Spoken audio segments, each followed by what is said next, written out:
नमस्कार विद्यार्थी व पालक मित्रांनो, करिअर मेकिंग गायडन्समध्ये सर्व व्ह्यूअर्स आणि नीट ॲस्पिरंट्स आणि होऊ घातलेल्या फ्युचर डॉक्टर्सचे हार्दिक स्वागत। आजचा जो विषय आहे तो ऑल इंडिया कोटाच्या संदर्भात असणाऱ्या तुमच्या सर्व प्रश्नांची उत्तरं मी या व्हिडिओच्या माध्यमातून देणार आहे। पहिला प्रश्न आहे की BMS BHMS आणि फिजिओथेरपी आणि इतर सर्व थेरपीसाठी आपल्याला आत्ता जो MCC थ्रू होणारा जो राऊंड आहे तो 19 तारखेला जो चालू होणार आहे त्याच्यामध्ये आपल्याला भाग घेता येतो का? तर याच ठिकाणी तुमची तर नाही असं उत्तर आहे। आत्ताचा जो MCC थ्रू म्हणजे मेडिकल काउन्सिलिंग कमिटी थ्रू होणारा ऑल इंडिया राऊंडचा जो आहे त्याच्यामध्ये कोणती प्रक्रिया होणार आहे मी सांगतो। त्याच्यामध्ये महाराष्ट्रातील आणि महाराष्ट्राबाहेरील भारत देशातील संपूर्ण गव्हर्नमेंट कॉलेजेसचे 15% सीट्स, प्रायव्हेट नाही आणि डीम्ड युनिव्हर्सिटीचे 100% सीट्स आणि जिपमर एम्स AMU आणि BHU आणि FMCचे 100% सीट्सचे या ठिकाणी MBBS आणि BDS याच कोर्सेससाठी हे राऊंड चालू होणार आहे। मग दुसरा प्रश्न या अनुषंगाने येणार आहे तो म्हणजे BMS ची प्रक्रिया कधी चालू होईल ऑल इंडिया राऊंडची। तर ऑल इंडिया राऊंडची जी BMS ची प्रक्रिया चालू होते असते ते 88CCC म्हणजे Ayush admission central counselling committee हे चालवतं, ते MCC चालवत नाही, ती नंतर होत असते। ज्यावेळेस होईल त्यावेळेस मी तुम्हाला सांगेल। आत्ता सध्या BMS साठी ऑल इंडिया कोट्याचं ही ॲडमिशन प्रक्रिया नाही। ज्यांना फॉर्म भरायचा आहे डीम्ड युनिव्हर्सिटीमध्ये, ज्यांना कमी मार्क आहेत, मग आपण ह्या ऑल इंडिया कोट्यामध्ये कोण भाग घेऊ शकतो हा एक समोर प्रश्न येतो। त्याचं उत्तर असं आहे की ज्यांचे मार्क्स अबव 600 आहेत आणि किंवा आत्ताच्या आपल्या प्रेडिक्शननुसार 585 किंवा 80पेक्षा जास्त मार्क आहेत आणि त्यांना पॉसिबिलिटी सेंट्रल युनिव्हर्सिटीजमध्ये आणि एम्स जिपमर सारख्या मोठ्या चांगल्या कॉलेजेसमध्ये किंवा मौलाना आझाद अशासारख्या चांगल्या कॉलेजमध्ये किंवा एम्सच्या किंवा गव्हर्नमेंटच्या टॉपच्या कॉलेजमध्ये बाहेरच्या राज्यातील सुद्धा ॲडमिशन घेता येऊ शकते आणि ज्यांचा स्कोर टॉपचा आहे अशा विद्यार्थ्यांसाठी भाग घ्यायचा आहे। दुसरी गोष्ट, ज्या विद्यार्थ्यांचं बजेट हाय आहे, जरा पैसे खर्च करण्याची तयारी आहे परंतु त्याच्याकडे मेरिट कमी आहे अशा विद्यार्थ्यांना सुद्धा MCC थ्रू 100% 45 असणाऱ्या भारत देशातल्या ऑल डीम्ड युनिव्हर्सिटीमध्ये MBBS आणि BDS मध्ये ॲडमिशन तुम्ही घेऊ शकता आणि त्याच्यासाठी सुद्धा ही प्रक्रिया 2 लाख रुपये डिपॉझिट आणि 5,000 रुपये फीज भरून आपल्याला ॲडमिशन घेता येऊ शकतं। म्हणजे ह्याच्यामध्ये कोण भाग घेऊ शकतो? तर यामध्ये भाग जे कमी मार्क आणि हाय बजेटवाले डीम्ड युनिव्हर्सिटीमध्ये ॲडमिशन घ्यायचं आहे ते पण भाग घेऊ शकतात आणि ज्यांच्याकडे हाय मेरिट आहे आणि इतर सगळ्या टॉपच्या एज्युकेशन गव्हर्नमेंटच्या संस्थेमध्ये भाग घेण्याची ॲडमिशन मिळवू शकते असं वाटतंय, त्यांना ट्राय करायचं आहे अशा लोकांना ॲडमिशन घेऊ ह्या ॲडमिशन प्रक्रियेमध्ये ऑल इंडिया कोट्याचा भाग घेऊ शकतो। दुसरी गोष्ट, मी फॉर्म भरू शकतो का हा प्रश्न आहे। तर 138 ओपन कॅटेगरीला नीट स्कोर आणि कॅटेगरीतल्या विद्यार्थ्यांना 108 एवढे मार्क असणारे सर्वजण ऑल इंडिया कोट्यामध्ये भाग घेऊ शकतात। दुसरा प्रश्न असा येतो समोर की हे जे नवीन ऑल इंडिया कोट्याचे जे 4 राऊंड होणार आहेत त्यामुळे कुणाला फायदा होईल आणि कुणाला तोटा होईल। तर त्या बाबतीत असं आहे की ऑल इंडिया कोट्यामध्ये जे MCC थ्रू होणारे जे राऊंड पहिले 2च होत होते फक्त 15% गव्हर्नमेंट कॉलेजेससाठी, परंतु एम्स जिपमर आणि FMC आणि AMU आणि BHU ह्याचे 100% सीट्स हे 4 राऊंडमध्ये होतच असायचे।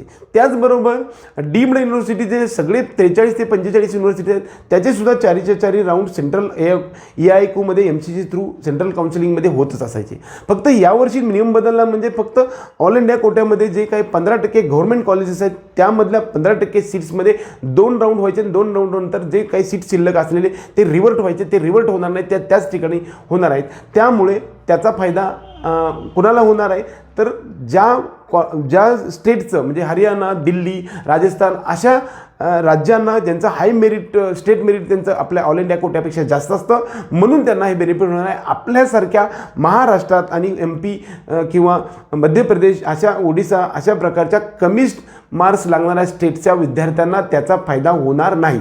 दुसरा नवीन नियम जो आलेला आहे की ऑल इंडिया कोट्यामधल्या संपूर्ण गव्हर्नमेंट कॉलेजेसचे 15% सीट्स आहेत त्याच्यामध्ये OBC आणि EWSसाठी आरक्षण लागू गेल्या वर्षीपर्यंत नव्हतं, परंतु यावर्षी ते आरक्षण लागू झालं आणि त्यानंतर काही चॅलेंजेस आले आणि त्या चॅलेंजेससाठी आपली प्रक्रिया लांबली आणि ॲज इट इज डिसिजन झाला की 27% OBCसाठी आरक्षण आणि EWSसाठी 10% आरक्षण आहे. याचा फायदा कुणाला होणार आणि तोटा कुणाला होणार हा एक प्रश्न येतो. त्याचं उत्तर असं आहे की ऑल इंडिया कोट्यामध्ये ज्या विद्यार्थ्यांना EWS आणि OBCचं सर्टिफिकेट सेंट्रलचं आहे त्या विद्यार्थ्यांना यामध्ये फायदा होऊ शकतो. तो पण किती 3 ते 2, 3, 4 मार्काचा होऊ शकतो, फारसा नाही. म्हणजे गेल्या वर्षीचा जो कट ऑफ होता तो 6 ते 11 होता, तो दरम्यान यावर्षी 595 पर्यंत वगैरे येऊ शकतो. तोटा कुणाला होऊ शकतो तर याचा तोटा जनरल कॅटेगरीतल्या लोकांचं मेरिट गेल्या वर्षी 511 होतं ते थोडंसं वरती किंवा आहे तेवढंच राहू शकतं, जे खाली येण्याची शक्यता कमी आहे. दुसरा आणखी प्रश्न महत्त्वाचा मुद्दा असा येतो की जुन्या नियमामध्ये जे म्हणजे पहिले जे नियम होते आणि आत्ताच्या नियमामध्ये बदल झाल्यामध्ये काही तोटे होतात का काही फायदे होतात. तर जुन्या नियमामध्ये सेकंड राऊंडमध्ये जर एखाद्या विद्यार्थ्याने ॲडमिशन घेतलेलं असेल आणि म्हणजे त्याला पहिल्या राऊंडमध्ये जर एखाद्या विद्यार्थ्याला मुलग्याला ॲडमिशन मिळालं तर त्याला अपग्रेडेशन करण्यासाठी दुसऱ्या राऊंडपर्यंत त्याला जाता येऊ शकत होतं. दुसरी गोष्ट, ऑल इंडिया कोट्यातल्या पहिल्या राऊंडमध्ये जर आपल्याला एखादं कॉलेज अलॉट झालेलं असेल आणि आपण ते रिपोर्टिंग करायला नाही गेलं तरीसुद्धा तुम्ही त्या प्रोसेसमधून बाहेर पडू शकत नव्हता, तुम्हाला फ्री एक्झिट होती. तोच असाच नियम आत्ता पण झालेला आहे. परंतु सेकंड राऊंडला जर समजा तुम्हाला एखादं कॉलेज अलॉट झालं आणि अपग्रेडेशनसाठी तुम्ही फक्त एक वेळा ट्राय करू शकता. म्हणजे फर्स्ट राऊंडमध्ये एखादं कॉलेज अलॉट झालं तर तुम्ही अपग्रेडेशनसाठी एक वेळ तुम्ही प्रयत्न करू शकता आणि सेकंड राऊंडमध्ये जर तुम्हाला कॉलेज अपग्रेड झालं तर तुम्हाला ते कॉलेज 100% घ्यावं लागत असते. जर समजा तुम्ही घेतलं नाही किंवा तुम्ही ॲडमिशन घेतलं आणि परत सोडलं, म्हणजे ॲडमिशन म्हणजे रिपोर्टिंग केलं आणि परत जर सोडलं तर तुम्ही त्या संपूर्ण ऑल इंडिया कोट्याच्या प्रोसेसमधून, त्याचबरोबर तुमच्या संपूर्ण भारत देशातल्या स्टेट कोट्यातल्या कोणत्याही प्रोसेसमधून तुम्ही बाहेर पडता, म्हणजे बाद होता. हे लक्षात घ्या. म्हणजे पहिला मुद्दा, भरपूर सारे प्रश्न येतात, कन्फ्युजन होऊ नका. ऑल इंडिया कोट्याचे हे सगळे नियम सांगायला लागलो आहे. ऑल इंडिया कोट्यामध्ये फक्त BAMS आणि BDS ही प्रक्रिया चालू आहे. त्याचबरोबर 15% गव्हर्नमेंटच्या कोट्याची एक प्रक्रिया चालू आहे, डीम्डची एक प्रक्रिया चालू आहे. ह्याच्यात AMU, जिपमर आणि एम्स आणि BHU आणि FMC याच्या 100% सीट्सच्या प्रक्रिया चालू आहे. BMS, BHMS ह्या गोष्टीची या प्रक्रिया नाही. डीम्ड युनिव्हर्सिटी आहेत, परंतु याच्या फक्त MBBS BDSच्या डीम्ड युनिव्हर्सिटी आहेत. ह्या सगळ्या प्रश्नांची उत्तरं अशी आहेत. दुसरी गोष्ट, पहिल्या राऊंडमध्ये आपल्याला जर समजा ऑल इंडिया कोट्यामध्ये एखादं कॉलेज अलॉट झालं तर ते आपण अपग्रेडेशन सेकंड राऊंडमध्ये करू शकतो. सेकंड राऊंडमध्ये समजा आपल्याला एखादं कॉलेज अलॉट झालं, म्हणजे पहिलं सोडून दुसरं अपग्रेड झालं तर ते तुम्हाला 100% घ्यावं लागतंय. आणि समजा ते कॉलेज न घेता तुम्ही सोडलं तर तुमचं जे डिपॉझिट आहे अप्रोप्रिएट 10,000 किंवा 5,000 ते तुमचं बुडणार आहे आणि तुम्ही त्या प्रोसेसमधून बाहेर पडणार आहे. नंतर तुम्हाला त्या प्रोसेसमध्ये भाग घ्यायचं झालं तर तुम्ही थर्ड राऊंडमध्ये म्हणजे मॉपअप राऊंडसाठी सेपरेट तुमचं 10,000 रुपये डिपॉझिट आणि 1,000 रुपये भरून एंट्री करू शकता आणि मॉपअपमध्ये आणि स्टे वेकन्सीमध्ये तुम्हाला भाग घेऊ शकता. दुसरी गोष्ट, आपण स्टे वेकन्सीमध्ये भाग घेऊ शकतो का, तर स्टे वेकन्सीसाठी नवीन नियमानुसार तुम्हाला फ्रेश एंट्री करता, रजिस्ट्रेशन करता येत नाही. फर्स्ट राऊंडच्या अगोदर पण करता येतं, सेकंड राऊंडच्या अगोदर पण करता येतं आणि मॉपअप राऊंडच्या अगोदरसुद्धा करता येतं. दुसरी गोष्ट, फर्स्ट राऊंडमध्ये समजा फ्री एक्झिट आहे, सेकंड राऊंडनंतर कॉलेज घेतलंच नाही तरीसुद्धा तुम्ही तुमचे डिपॉझिट सोडून तुम्ही मॉपअप राऊंडमध्ये जाऊ शकता. परंतु जर फर्स्ट राऊंडमध्ये तुम्हाला एखादं कॉलेज मिळालं आणि तुम्हाला अपग्रेडेशन करायचं असेल आणि तुम्हाला दुसऱ्या राऊंडला जर दुसरं कॉलेज मिळालं आणि ते तुम्ही पहिल्या राऊंडचं जर कॉलेज सोडायचं असेल तर 2 दिवसाची तुम्हाला मुदत मिळते. त्या 2 दिवसात तुम्ही कॉलेज सोडलं तर तुमचे डिपॉझिट बुडतं, परंतु तुम्हाला प्रोसेसमधून बाहेर पडत नाही. परंतु तुम्हाला ऑल इंडिया कोट्यातलं पहिल्या राऊंडला जर समजा एखादा विद्यार्थ्याला एक ॲडमिशन मिळालेलं आहे, कॉलेज मिळाले आणि नंतर तुम्ही सेकंडला अपग्रेडेशनला गेला आणि सेकंड राऊंडमध्ये समजा दुसरं कॉलेज मिळालं आणि ते कॉलेज तुम्ही घेतलं, रिपोर्टिंग केला आणि रिपोर्टिंग करून कॉलेजवर दिल्यानंतर जर समजा तुम्ही इकडे स्टेटमध्ये एखादं कॉलेज आपल्याला मिळालं असेल त्यावेळेस मात्र तुम्हाला हे कॉलेज सोडता येत नाही आणि जर सोडलं तर तुम्ही तिकडल्या प्रोसेसमधून सुद्धा बाद होता. ह्या गोष्टी लक्षात ठेवा. त्यामुळं खूप वेळा मला असे काही प्रश्न आले की मला समजा फर्स्ट राऊंडला एखाद्या कॉलेज ऑल इंडिया कोट्यामध्ये मिळत असेल आणि मला जर स्टे वेकन्सीमध्ये जायचं असेल तर ते जाता येईल का? तर 100% जाता येणार नाही.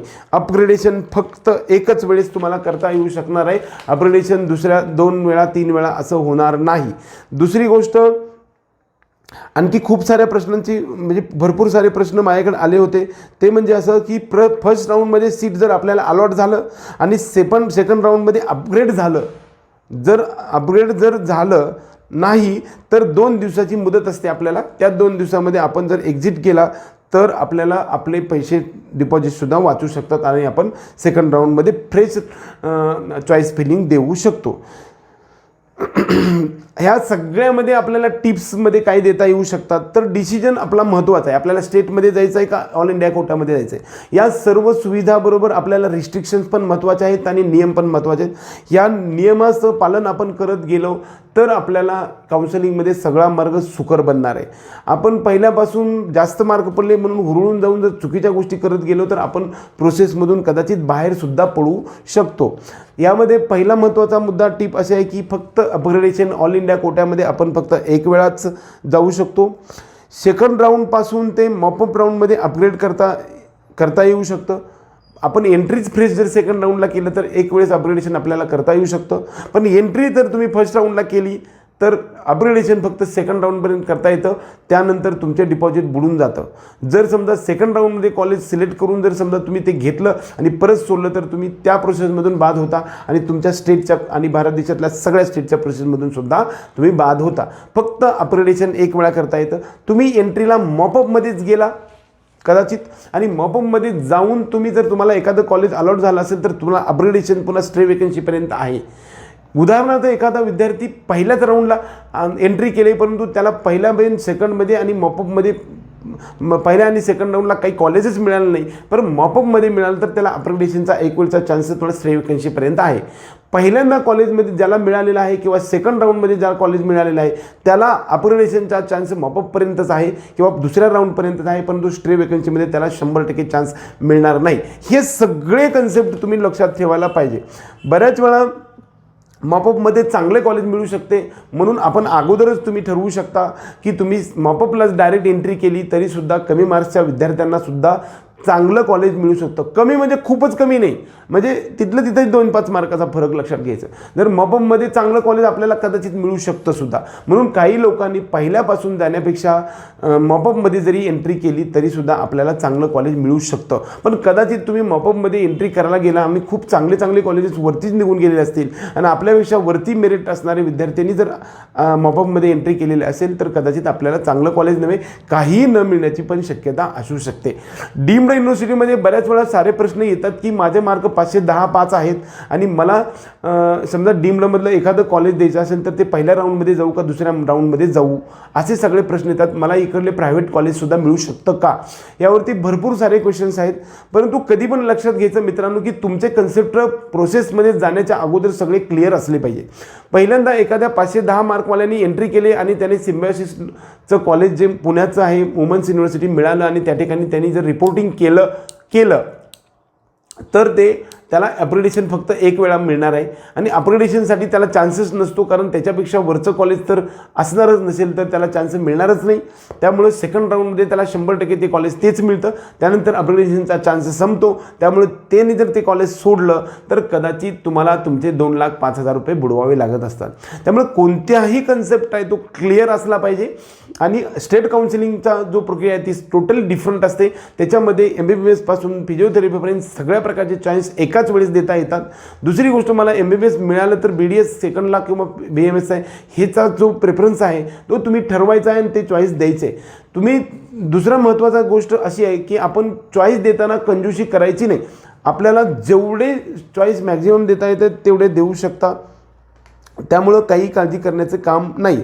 दुसरी गोष्ट अशी की ह्या सेंट्रल काउन्सिलिंगमध्ये प्रायव्हेट कॉलेज भाग घेतात का, तर नाही घेत. प्रायव्हेट कॉलेजचा MBBS असेल किंवा BDS असतील हे महाराष्ट्रातले ह्या सेंट्रल काउन्सिलिंगमध्ये भाग घेत नाहीत. चाहे कोई क्वेश्चन हो, कोई डाउट हो या कोई कॉन्सेप्ट ना समझ आए, बोर्ड्स हो या जेई नीट, पढ़ाई में कोई भी दिक्कत आ रही हो तो उसका सॉल्यूशन है फिलो ऐप। अपने डाउट्स को किसी भी टाइम क्लियर करें इन दीज 3 इजी स्टेप्स। सबसे पहले इस ऐप को प्ले स्टोर या ऐप स्टोर से डाउनलोड कर लें, अपने फोन नंबर से इजीली साइन अप कर लें, अपने क्वेश्चंस का पिक्चर लें या उसे टाइप करके सबमिट करें और फिलो आपको 60 सेकंड्स में इंडिया के टॉप एक्सपर्ट से लाइव कॉल पे कनेक्ट कर देगा। आपके क्वेश्चन में आप कहना चाहते हैं कि बल्ब की पावर कितनी है। अगर बल्ब जो है वो 220 वोल्टेज पर ऑपरेट हो रहा है, राइट। इस बैटरी का जो वोल्टेज है वो आपको गिवन है 220। तो ये आपको सिंपल रिलेशन हो गया यहाँ पर। अब अगर कोई आपको और डाउट है तो आप बताइए। इस ऐप का डाउनलोड लिंक नीचे डिस्क्रिप्शन में है, सो डाउनलोड फिलो नाउ।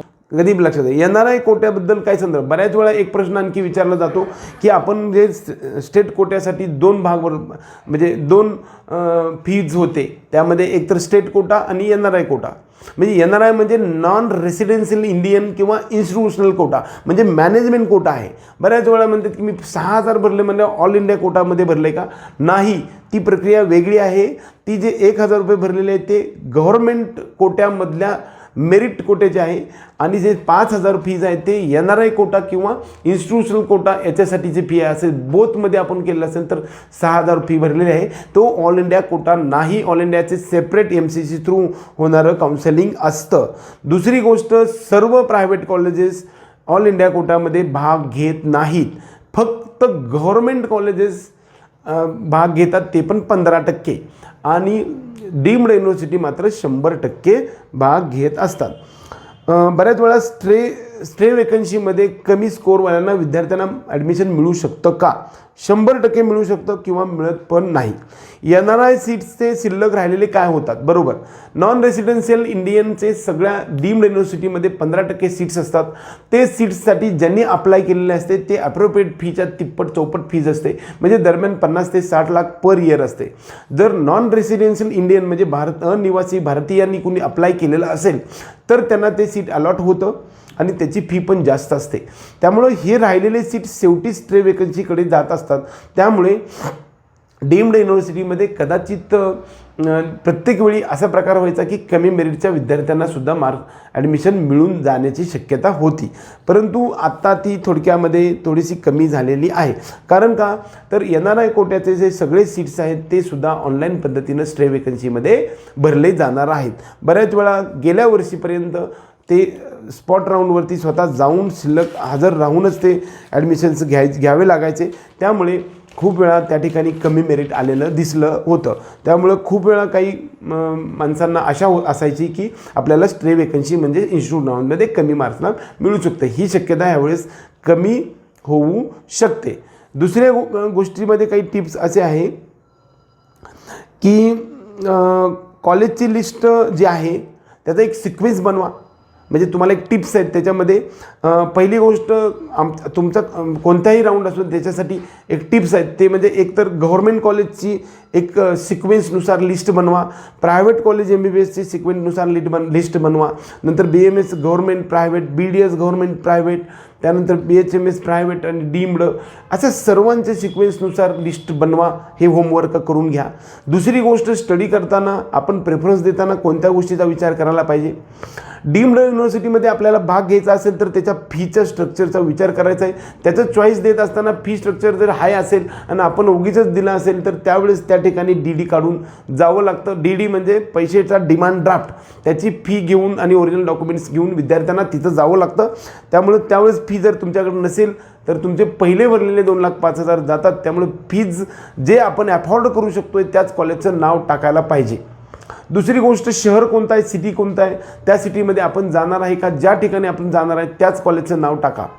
दुसरी गोष्ट, ती बॉन्ड किती वर्षाचा बॉन्ड आहे बघा, म्हणजे एखाद्या इतर राज्यामध्ये गेल्यानंतर त्याचा बॉन्ड किती आहे बघा, किंवा आपल्याला तिथं तो पण बॉन्डच्या संदर्भात अभ्यास करायला पाहिजे। दुसरी गोष्ट, PG बेनिफिट काय आहे का ते पण बघा, ते पण तुम्ही ह्या प्रेफरन्स लिस्टमध्ये करायला पाहिजे।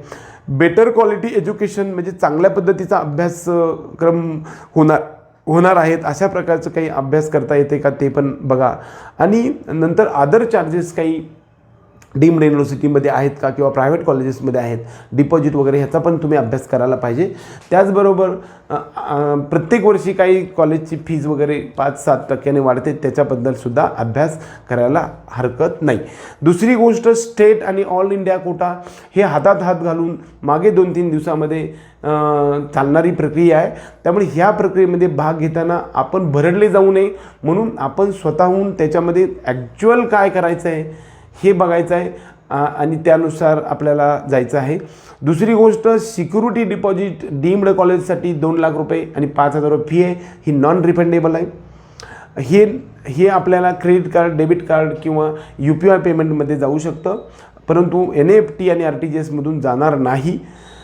तेच जर समजा ऑल इंडिया कोट्यामधल्या गव्हर्नमेंट कॉलेजमध्ये जर जायचं असेल तर आपल्याला त्या ठिकाणी 10,000 रुपये ओपन कॅटेगरीसाठी आणि 5,000 रुपये सिक्युरिटी डिपॉझिट इतर कॅटेगरीसाठी आहे आणि 1,000 आणि 500 रुपये हे फीज आहे ओपन कॅटेगरी आणि इतर कॅटेगरीसाठी.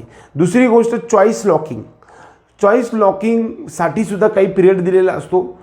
गडबड करू नका, विचार करा, सगळे चॉईस सिक्वेन्स वाईज द्या आणि लगेच लॉक करू नका. लॉक करायला शेवटच्या मितीपर्यंत थांबलं तरी चालू शकतं. कदाचित लॉक करायचं जरी विसरला तरी काही ठराविक पिरियडनंतर ऑटो लॉकिंगची सिस्टम असते. त्यामुळं ऑल इंडिया कोट्यामध्ये एक लक्षात घ्यायचं की आपल्याला चेंज करता येऊ शकतं. त्यामुळे लॉक करायला गडबड करू नका. लॉकिंग करायला शेवटच्या मुदतीपर्यंत थांबलं तरी चालतं आहे आणि कदाचित आपण जरी लॉक करायचं विसरलो तर ॲटो लॉक त्या पिरियडमध्ये होत असतं आहे. त्यामुळं गडबड करून लॉकिंग करण्याचं, चॉईस लॉकिंग करायला गडबड करू नका. दुसरी गोष्ट, नंबर ऑफ बॅकअप वाढवा. म्हणजे तुम्हाला जो बॅकअप आहे त्याचं नॉलेज आहे किंवा एखादं काउन्सिलिंग मेंटॉर आहे किंवा त्याबद्दलचे डिटेल्स माहितीपत्र, या सगळ्या गोष्टी आपल्याला लक्षात ठेवा आणि त्यानुसार तुम्ही अभ्यास करायला पाहिजे. ऑल इंडिया कोट्यामध्ये भाग घ्यायचं असेल तर आपल्याला किती चॉईसेस देऊ शकतो, तर भरपूर जेवढे अवेलेबल आहेत तेवढे चॉईसेस देऊ शकतो. परंतु ज्या चॉईस द्यायला लागलो आहे त्या चॉईसमध्ये आपल्याला जावंच लागणार आहे. ज्या कॉलेजमध्ये आपल्याला जाणार आहे त्याचाच चॉईस द्या, इतर चॉईस देऊ नका. दुसरी गोष्ट, गडबड करून कोणतंही कॉलेज टाकू नका. जर ते कॉलेज टाकलं तर कदाचित डीम्ड युनिव्हर्सिटीमध्ये 25-30 लाखाचं काही कॉलेजेस आहेत ते मिळून जातं आणि तुम्ही ते मिळाल्यानंतर कमी स्कोर असून सुद्धा मिळून जातं आणि तुम्ही तेवढे पैसे तुमच्याकडे नसतात. त्यामुळे तुम्ही तिकडे रिपोर्टिंगला जात नाही गेले की तुमचे पैसे बुडून जातात. सगळ्यात महत्त्वाचा टॉपिक आज आपल्याला एवढा शिकलेलो आहे की आपल्याला ऑल इंडिया कोट्यामध्ये अपर एडिशन फक्त एक वेळा मिळतं. दुसऱ्या वेळेस आपल्याला कंपल्सरी घ्यावंच लागतं. प्रत्येक राऊंडमध्ये आपल्याला एंट्री करता येते स्ट्रे वेकन्सी सोडून. त्याच पलीकडे जाऊन आपल्याला 2 वेळा, 1 वेळा म्हणजे एंट्री समजा कदाचित दुसऱ्या किंवा तिसऱ्या राऊंडला सुद्धा करता येऊ शकते. मॉपअप राऊंडमध्ये सुद्धा कदाचित थोडे मार्क कमीला सुद्धा चान्स मिळू शकतो. त्यामुळे एंट्री करताना सुद्धा मॉपअपमध्ये आपण गेलो तरी चालू शकतं. स्टेट काउन्सिलिंगमध्ये आणि मॉपअप आपल्या ऑल इंडिया काउन्सिलिंगमध्ये जे बेटर आपल्याला कॉलेज मिळतं ते आपण अगोदरच ठरवून ठेवा. हवेबरोबर चालू नका. कदाचित आपला लॉस होईल अशा प्रकारच्या गोष्टी काही करू नका. हे सर्व इन्फॉर्मेशन मी तुमच्यासमोर आणली आहे. कदाचित या इन्फॉर्मेशनमध्ये ह्या किचकट आणि वेळखाऊ प्रक्रियेमध्ये जर समजा आपल्याला काही क्वेरीज वाटत असतील तर आम्हाला तुम्ही अवश्य आमच्या पेड काउन्सिलिंगमध्ये या. आम्ही तुम्हाला अवश्य बॅकिंग देईल आणि सर्व प्रश्नांची उत्तरं देण्याचा प्रयत्न करून तुमचा मार्ग सुकर बनवण्याचा प्रयत्न करील. हा आमचा व्हिडिओ आवडला असेल तर आमच्या व्हिडिओला लाईक करा आणि चॅनलला सबस्क्राईब करायला विसरून बेल घंटी दाबायला विसरू नका. जय हिंद, जय महाराष्ट्र.